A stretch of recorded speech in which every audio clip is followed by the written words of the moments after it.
कशी काढली रांगोळी? हा, शिका शिका शिका जरा, आडाने ऐकुंड शिका. हा, आदर्श घ्या जरा, आडाने आईचा.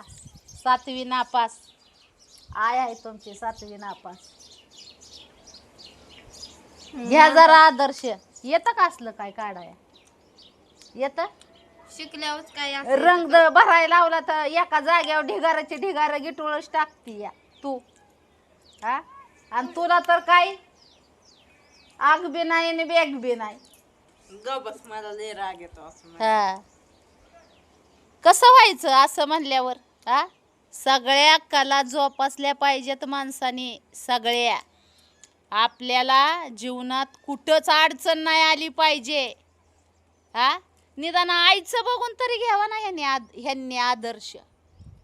हा, होय, एका कानाने ऐकायचं आणि दुसऱ्या कानाने सोडून द्यायचं. आपल्या आईचं शिक्षण नाही झालं, आपल्या आईचं शिक्षण नाही झालं तरी आपली आई जी म्हणल ती काम करती, जी म्हणल ती. असं म्हणत नाही की मला ही काम येत नाही ती काम येत नाही. कळाय पाहिजे.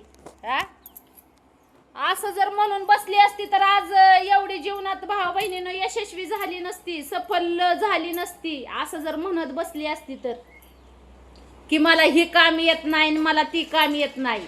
कुठलं बी काम कुणी आईच्या पोटातून शिकून येत नाही, पण प्रयत्न करत राहायचा असतो. प्रयत्न आणती परमेश्वर.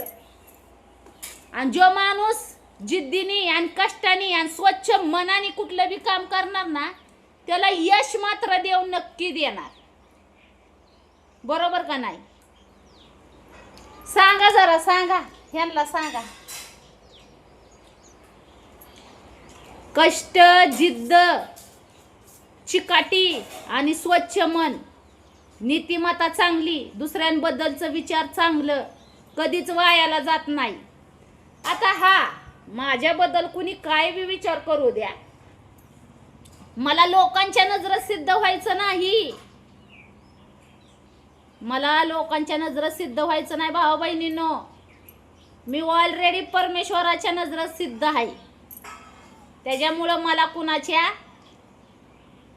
सांगण्याची आणि कुणाच्या नावं, मला कुणी किती नावं ठेवली तरी काही फरक पडत नाही. कळलं ना?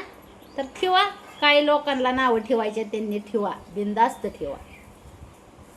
माझं काम मी करत राहणार आहे. बरोबर ना?